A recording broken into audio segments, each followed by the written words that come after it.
What's up, everybody? You are watching and listening to The Voice of Cheer. I'm your host, Triston Allen, helping you work smarter, not harder, in the great sport of cheerleading. Guess what? It's November, and so because of November, the greatest of Novembers, the 2020 November, the oh my gosh, can this year be over November? I really want to give thanks. Thanksgiving's coming around the corner, and I really want to give thanks to all of you out there, my friends, my family, all the cheerleading programs, all the t-shirt companies, all the uniform companies, anybody and everybody who has anything to do with cheerleading. I want to say thank you for being who you are and continuing to enjoy your journey and your mission to be the greatest or make someone around you the greatest that they can be in the sport. So big thank you to everyone out there. Before we get started, do me a favor, like, share, subscribe, do all the things. Help me out. Love my show. If you're watching right now, you're alive and kicking, so you're doing great. So it takes 3 seconds, 3, maybe 10. I don't know, 3 to 10 seconds to go click, like, follow, share, leave a comment down there. If you ever have any questions about The Voice of Cheer, or you want to ask me a question, or you want me to talk about a specific topic on The Voice of Cheer, by all means, make sure you reach out to me at thevoiceofcheer@gmail.com. thevoiceofcheer@gmail.com. Send anything in that you want to talk about. I love cheerleading, and if you want to talk about it, I want to talk about it too. I promise. I want to give a big shout out to last week's special guest, Mr. Matt Kelly from Woodlands Elite. He's one of my greatest friends. Him and I have known each other forever, since I'm pretty sure we were like 13 or 14 years old, cheered at the same all-star program together. We also cheered at the University of Houston together. Go Cougs. Go Cougs. There you go. Go Cougs.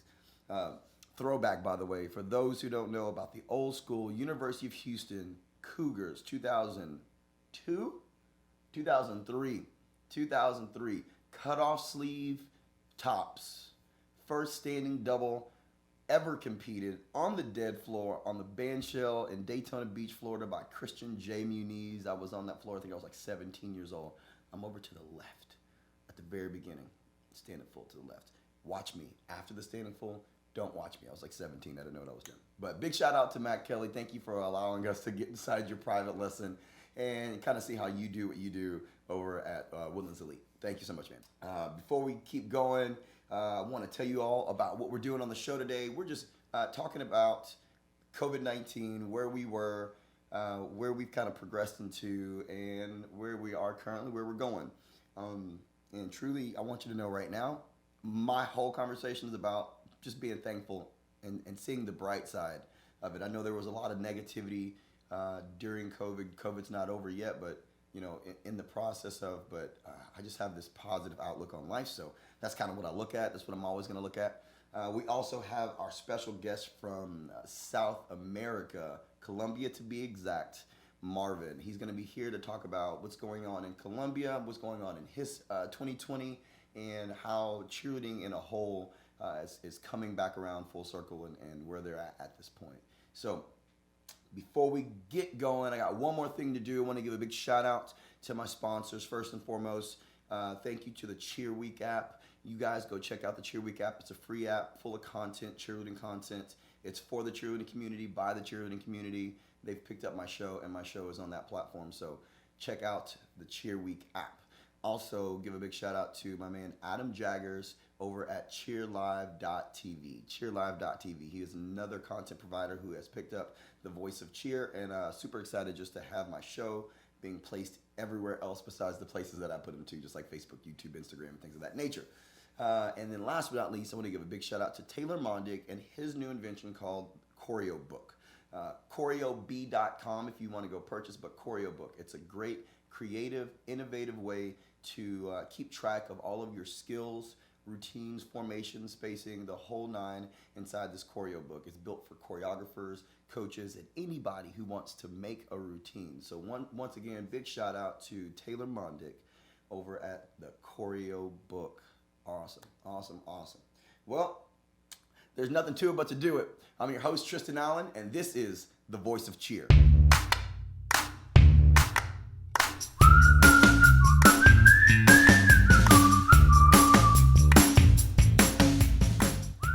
So let's talk about my COVID-19 2020 year. Everything kind of started happening around that February, end of February, March time, right before we started going to NCA. And I remember getting ready to get on the plane, or the night before I was getting on the plane, and I started seeing all this stuff on the news about this virus sickness that kind of came to the States. And so, I rushed to Walmart, CVS, all the places I can find to go to get a mask, and there's no masks in sight. And so I'm thinking to myself, how is this going to work? I got lucky, and a friend of mine had a few masks, so were able to hook me up and give me some. So I remember getting on the plane, and I was like one of probably two or three people who had a mask on at the time. And I've traveled outside the country before, and I remember getting to the airport and seeing those people already mask on, just because they're so used to traveling in and out of the country. It's just something you do, precautionary measures to take care of yourself and those around you. So I get on the plane. I notice that I'm one of three who have a mask on, and I still keep my mask on. I remember landing in Dallas, getting to my hotel, and then after that going straight to the event, because I'm pretty sure it was Friday that I flew in. And I remember getting to the event and walking through still with my mask on, and there is nobody with a mask on. At that time it wasn't mentally in our head and our thoughts, it wasn't that big of a deal. And we get through the whole weekend, and I can honestly remember there weren't that many people that were taking good care of themselves at the time. I don't think it just wasn't mentally, it wasn't that big for a lot of people. That was around that March time. Around May, when things started to, we started talking about, is Worlds going to happen? We knew Worlds wasn't going to happen at that time. We knew Daytona Beach wasn't going to happen, College Nationals. I'm surprised that UCA Nationals even got off the ground. There was a lot of people who didn't go to Orlando, and I'm pretty sure there was a good amount of cases that I heard. There was a good amount of cases that came out of Orlando that weekend. But that was that March, April time. May, June, that's when we were in the thick of it. It started to get a little crazy. This is around the time where, people are getting ready to start doing choreography. I am a choreographer. My company's called Worldwide Choreography, right? And so I'm getting ready to travel. We're normally leaving end of May, starting the beginning of June. June 1, I'm supposed to be in South Dakota with the high school team. Shout out to my Patriots out there. And we make it happen. I get up to the school, and we're doing choreo, but it's different. We got 10 kids in this location in this gym, and then we got 10 kids on this side in this gym. So I'm literally running back and forth like this, boom, boom, boom, running back and forth, teaching choreo here, teaching choreo over there. We made it work. I don't know how we made it work. We made it work. The coaches were absolutely fantastic. They somehow, I don't know how you guys did it, but thank you, Luann. I appreciate you, and the whole crew. I don't know how you guys got that put together and worked out, but shout out to you guys. So I went back and forth. I taught the choreo. I get out of town. I get back to Houston. As soon as I get back to Houston, everything is really crazy. I had to cancel the rest of my choreo for the rest of June and move all of my June choreo dates to September, October, November. And I always remember, that's when things started to really shut down and people started to be really fearful. Around that time is when I started the Voice of Cheer.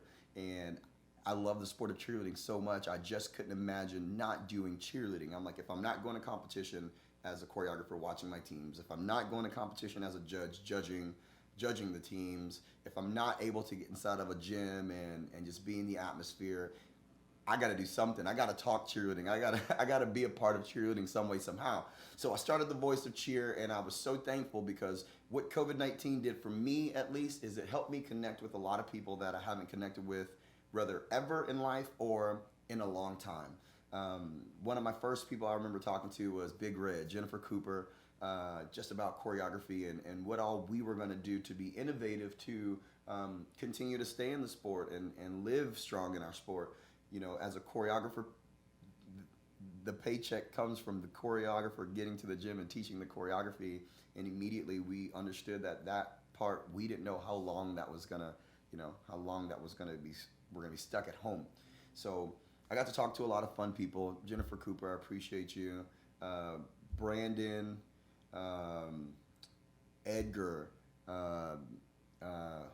Orson Sykes, Jonathan from Twist and Shout, Triathletics, OU, so many people. It was just an awesome experience. I was able to connect with people, and when I look at the pandemic itself, it scares everyone. It scared everybody.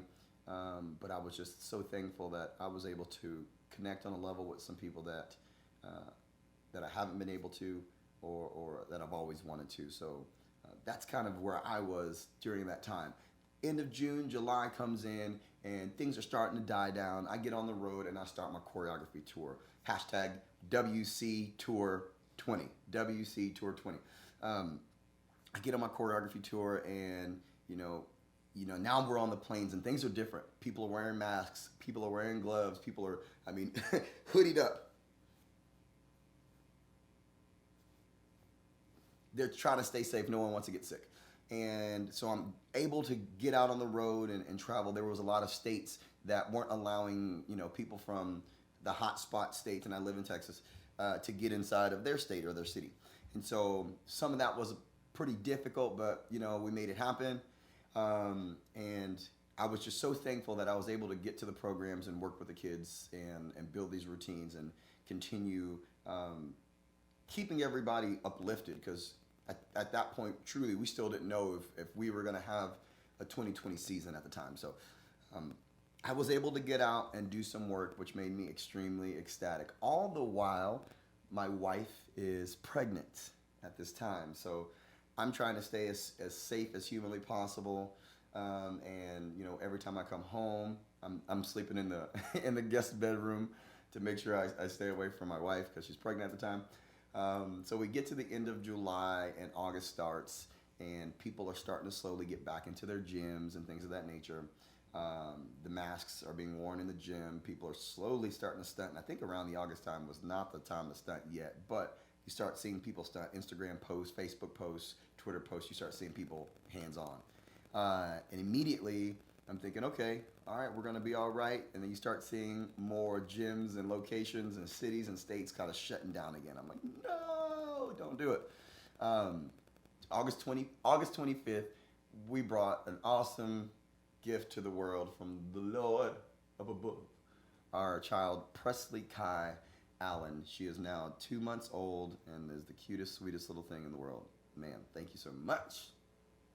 That's a gift right there. So if I could say one of my best parts of 2020, this pandemic, is my beautiful baby girl. And so we made it through the pregnancy, and we got through August. We ended up in September, and as soon as September got here, you started to see a lot of people truly opening up their doors and trying to get this choreo in, because now they realize they are going to have a season, whether it's going to be in person at competitions or a virtual competition. So now we're traveling again. In the midst of traveling with Worldwide Choreography, I own a voiceover company called Worldwide Voiceovers, and we make a lot of vocals for a lot of producers inside and outside the country. And crazy enough, you see a lot of these gyms who finally realize that they're going to be competing. They're now calling these music producers so that they can get their music. They can get their music. So as soon as these music producers got a flood into their emails, we started to get a flood into our emails. And so it's been a lot going on. Feel very blessed to have a lot going on, because I know there's a lot of people out there who don't have what they used to have. And so I keep them in my prayers at all times, and I think about the people who have passed away because of COVID-19. I think about them all the time, and my prayers go to their families. My prayers go to their families and to them. We get through September, and we make it to Halloween, and every day I look back at where we started at the beginning of this COVID-19 thing, and I think about where we are, and I do see that we're progressing slowly but surely. It's going to take a lot of people doing a lot of things right for us all to be successful with COVID-19. For us as a industry and as a country, we all have to do our part to make sure that we're keeping each other safe. So somehow we can get this virus out, and somehow, some way, one day, we may be able to go back to some type of normal, no mask ever again situation. So all in all, my recap of COVID-19 2020 was not horrible.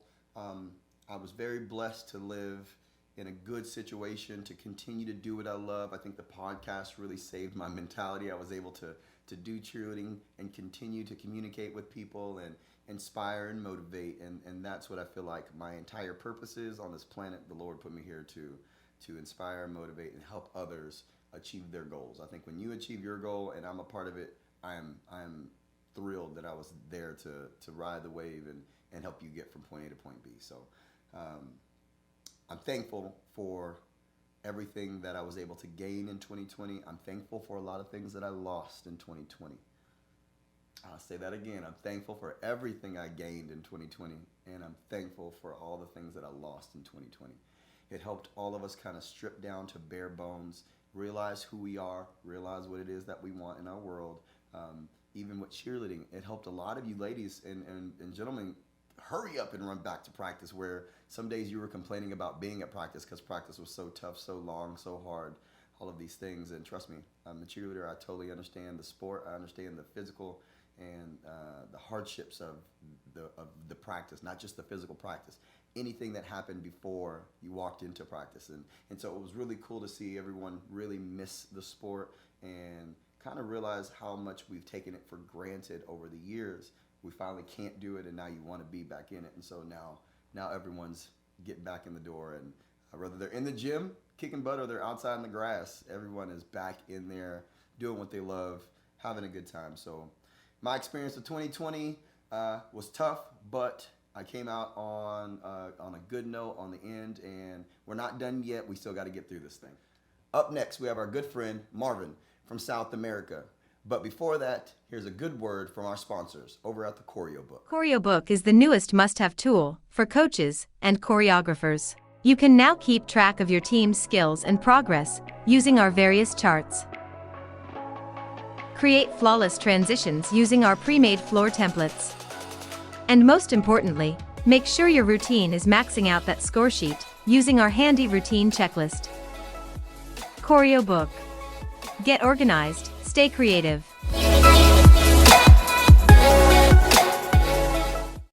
Let's welcome to the show my good friend from South America, Marvin. How are you doing? How has COVID-19 been treating you?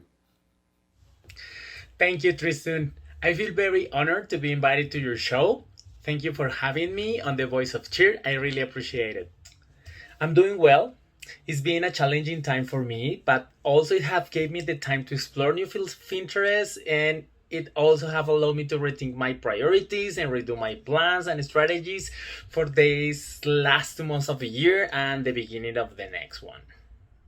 And about COVID, well, I'm from Colombia in South America, and this non-expected pandemic is being really hard on my country, but not for the amount of people infected or the number of deaths, but for the poor management of our government. Sadly, it was a pretty long lockdown without any government economical support to small business, and these have knocked down pretty hard the finances of cheer industry. 2 months ago, we went back to normal after lockdown was over, and gyms and teams now are coming back to the numbers of athletes and type of practices they were used to. So the situation is finally improving. So Marvin and I, we kind of go back. Him and I met working at Twisted Choreography together. I remember we went to our first camp, and I think we were in Dallas, Texas. And I remember seeing him get there, and he spoke very little English at the time, but I loved it because he was there to learn and to get better and to grow and do all the things that he was really being inspired to do in the industry. While there, we had a lot of conversations about his country, his area, not just Colombia itself, but just the whole South American region, and just trying to get good athletes, coaches, trainers, people who understood the sport down to his area to help them grow and build. So he invited me out to Ecuador. Yes, Ecuador. Ecuador. Those who don't know, it's on the equator. That's how they got their name. To teach, communicate, train these athletes. It was one of the most exciting adventures of my cheerleading career. When you talk about passion and love for a sport, these people have it. At our camp, we were, in the dirt, in the grass, on concrete with a little bit of mats on top of it. It was different, but it didn't stomp anybody. It didn't slow anybody down. No one got hurt. Everybody took care of everybody, and it was just a really, really fun experience. Marvin, I really appreciate you bringing me down to South America. You could have brought down anyone, but you brought down Triston Allen. And thank you. Yes, Tristan, Guayaquil camp was a blast. We had a great time there, and having you there was perfect for the athletes. You were an all around athlete, and of course, you are an amazing coach and a choreographer. Plus, people from Ecuador and in general from all Latin America have always looked up to athletes from successful teams like University of Kentucky, Prodigy All Stars, and you have been there. So you were the right option and the perfect option for that event. People love the camp and learn a lot of things because we have 2 full days to teach them stunts, dance, jumps, choreography, co-ed technique. Even I thought rules and a score system to the coaches. So it was the full package experience for them.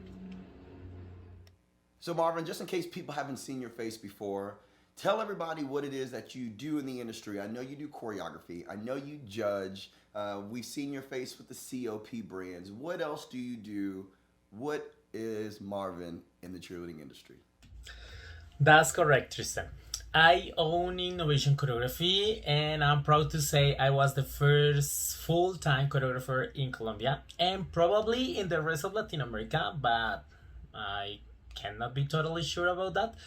But it could be because I started hearing about other choreographers like a year after I started doing it. And some of them told me they decided to start because of me. Choreography is a pretty new business in Colombia. I have been doing it for 5 years, kind of like that. I also work as a judge in Ecuador, Mexico, and Colombia. That's why you have seen me in COP brands events. I've been visiting Mexico to judge since 2015, always working with the amazing COP family.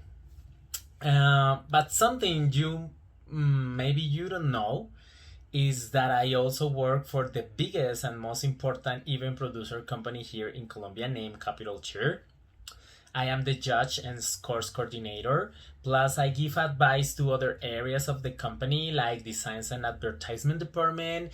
And I also help with international relationship with our partners like COP or Spring CDT and others we are looking to work with.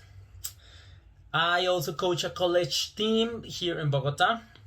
So these two things have kept me busy during these crazy times, working with Capital and coaching my POM squad. With Capital, we have worked really hard the last 8 months to keep our customers motivated and working in their goals. What we think is really important. We have done lots of activities like virtual activities for coaches and athletes. We taught 2 rules and a score system virtual seminar for cheer coaches and 1 for dance coaches. We produce an individual championship named Cybermatch. We also create an Instagram series of interviews called Capital Talks with the most influential coaches and gym owners in the country. We did that because we want to spread positive messages talking about their strategies during the lockdown to keep kids and parents motivated, and also sharing ideas on how to face the economical difficulties during lockdown and after it. And now we are producing our last championship of the season named Cybermatch Level Up, which is a small teams competition format with 8 athletes competing on dance, non-building routines, jumps, and stunts. So it's been a busy season for me, but without all the choreography traveling. So I know it's been a little crazy everywhere to get these athletes back into the gyms. It's been a little crazy in the States, making sure that the kids are coming into the gym. First and foremost, at the 25% capacity, so 50 to 75, however they're doing it, with the masks on. The second you walk in the door, the sprays on the hands. I've seen spraying on the shoes. Before you walk out the door, washing the hands, spray the whole nine. It's been a roller coaster. We've been up and had everyone in the gym, and then the cases have gone up, and then we've kind of gone down. Let us know what it is that's happening in your area, in your region, with your programs. We went back to normal like 2 months ago when lockdown was over. Unfortunately, for some gyms that were not able to cope with the crisis and had to shut down their facilities, their athletes moved to other gyms. But since then, gyms that survive has been able to reactivate pretty quick, mainly because kids were super bored in their houses and exhausted of virtual practices. So as soon as it was possible to get back to face-to-face practices, kids ran back to the gyms. Some parents were super scared about the return, of course, but kids were pretty persuasive and convinced them pretty fast. Of course, some athletes haven't been able to come back due to financial issues, but I can say that gyms are already reaching the numbers that they had before COVID, which is great and promising. Gyms are also doing their best to follow all the procedures for safe practices, wearing face masks, washing hands, and disinfecting surfaces after practices. Well, all the cleaning procedures we already know pretty well. But the most important thing is that kids came back not only to face practices, but to practices focused on virtual team competitions. They didn't want to keep competing individually, so the small teams format competition have made kids want to come back to practices. Finally, what they enjoy the most is working together and spending time with their teammates. In fact, at the moment, no one cares if they lose or win the competition. What everybody cares is competing and enjoying practices, having kids safe and involved. Everybody all over the world they're anxious, extremely anxious to get back on the floor, to compete, to listen to the music, to be judged, just to get back into normal cheerleading, right? Gosh, I can't wait to as well.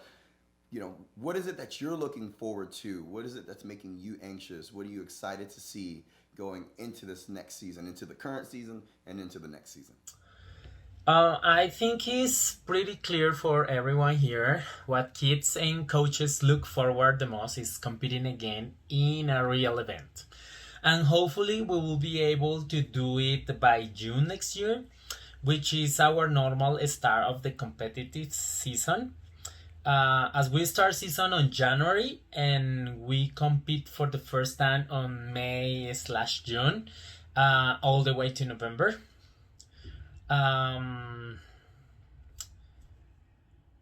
And also, the government here is expecting to finish all the mobility and distancing restriction during the first third of 2021. So this is going to be a slow process to get back to that normality we used to have, but it is possible to have safe events in the arenas again by just reducing the amount of spectators and the time they stay in the venue, and of course mandatory use of masks. So everybody should be open to follow these new rules and habits for the next season. Maybe the next 2 seasons, well, you never know, until we overcome the pandemic. I think it's really simple to follow these guidelines. So let the hard work to the event producers. They are the ones that have to create the logistics and find the ways to do this possible. But event producers are going to achieve it really well, and you just have to assist and enjoy the competition. Marvin, before we let you go, please give anybody and everybody a shout out that you want to. Marvin, before we let you go, please give anybody that you want a shout out or give thanks to in your area, outside of your area, your people. Let them know how you feel. And also, if you can give anyone that's watching, everyone that's watching, some words of inspiration to get them back on the floor, confident, excited, and ready to rock and roll. Yes, sure. I want to give two shout outs to people in Colombia that are doing great things. First, to MPC All Stars for keeping their kids motivated during 6 months of virtual practices and for having almost everybody back to face practices in less than 2 weeks after they reopen. That means they are doing the right work with parents and kids.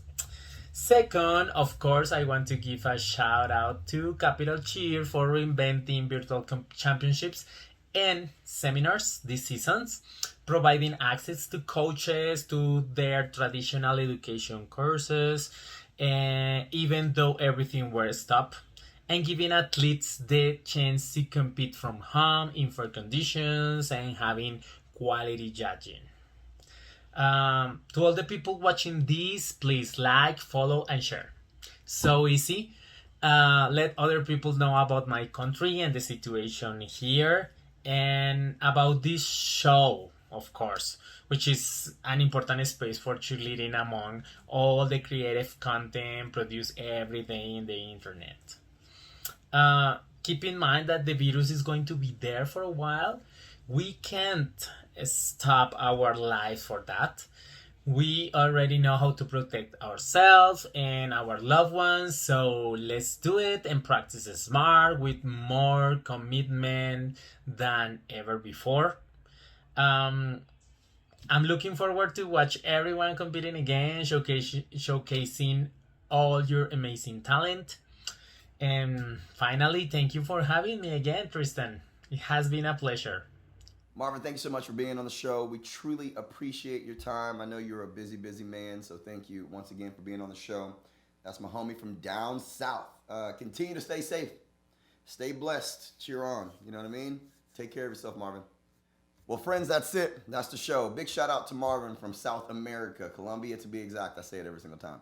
It's the only way I can remember exactly where he's from. But thank you, Marvin, for being on the show. Make sure you like, follow, share, subscribe. It's around here. Tell your friends, your aunties, your uncles, your mamas, your grannies, your pappies. Tell everybody about the Voice of Cheer, the VOC. My name is Triston Allen, and you're watching the Voice of Cheer. Let's break. 5, 6, 7, 8.